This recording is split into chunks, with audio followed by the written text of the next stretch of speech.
Então o Espiritismo vem e diz que está tudo certo.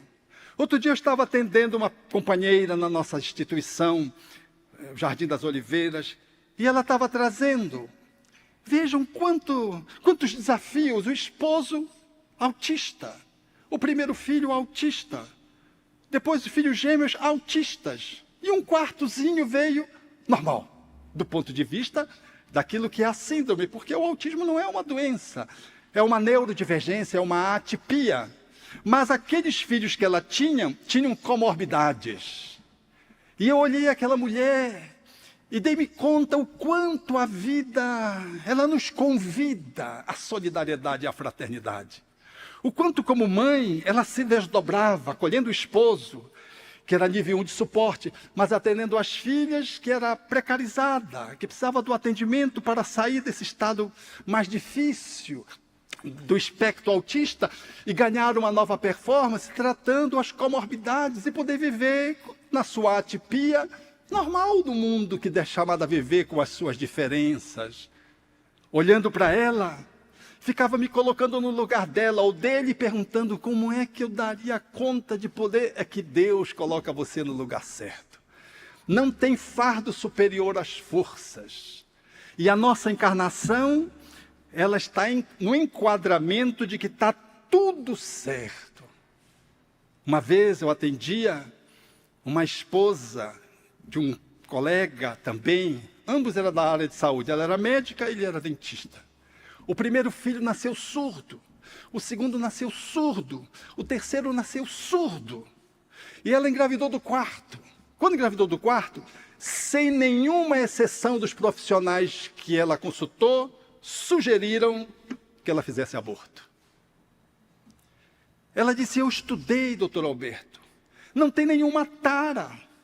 E eu sou católica, eu sou cristã. Eu e meu esposo decidimos por levar a gestação até a termo. E era essezinho quarto, que tinha o ouvido de tísico, não só ouvia muito bem, mas era o suporte dos 3 irmãos mais tarde. Com o tempo, os irmãos com a deficiência auditiva e com as dificuldades familiares repousavam no suporte daquele quarto filho, que era, portanto, o filho que não trouxe nenhuma perturbação sensorial. Gracioso, alegre. Eu atendi quando ele era bem pequeno. Há bem pouco encontrei ele num ambulatório. Ele se identificou porque ele me reconheceu, não reconheci, tinha crescido. Eu digo, mas como estamos nos reencontrando? Te procurei tanto porque eu queria inseri-lo numa obra que eu estava escrevendo sobre a concepção, o respeito à criança desde a concepção. E eu queria introduzir essa situação porque eu achei admirável a posição dos pais dele. E não consegui, agora eu reencontrava. Ele me atualizando as notícias acerca dos irmãos que ele tutelara.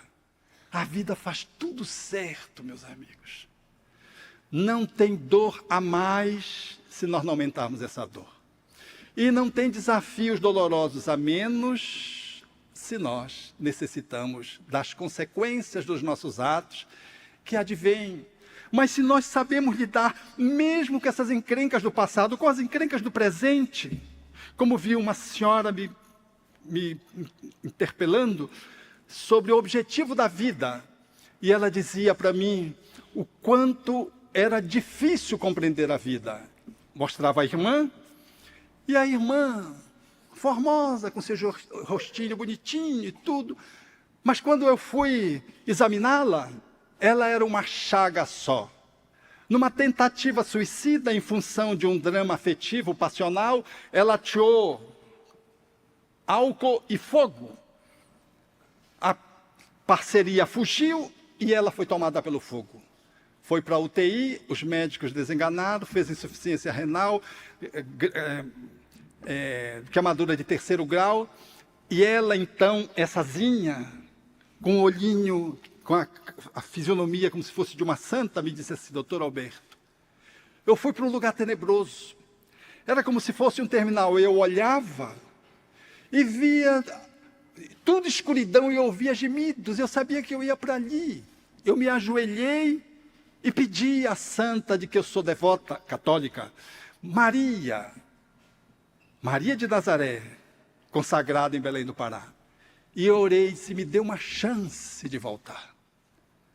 Ela voltou, ficava em coma porque as dores eram muito grandes, como induzido com os anestésicos. Tinha recebido mais de 2 dezenas de cirurgias plásticas para liberar os braços, liberar as pernas. E ela dizia da alegria dela de viver. Com manga comprida, apenas descoberto o rosto, voltou a viver. Uma intervenção superior diante de uma má escolha, que deu a mão da pessoa que roubou na Arábia. Deus dando uma nova oportunidade, porque Deus é o supremo amor e a suprema misericórdia. Mesmo quando seus filhos são peraltas e fazem escolhas infelizes, não há nenhuma tentativa de coibir esses filhos com maldade, punição, castigo, a não ser admoestações. As admoestações é deixar que os filhos recebam as próprias consequências para despertar, como diria Paulo. É esse ser misericordioso que coloca uma mãe do lado, que coloca um anestésico do lado, coloca um comprimido do lado, coloca uma cadeira para que a pessoa possa se locomover, já que tem uma paralisia.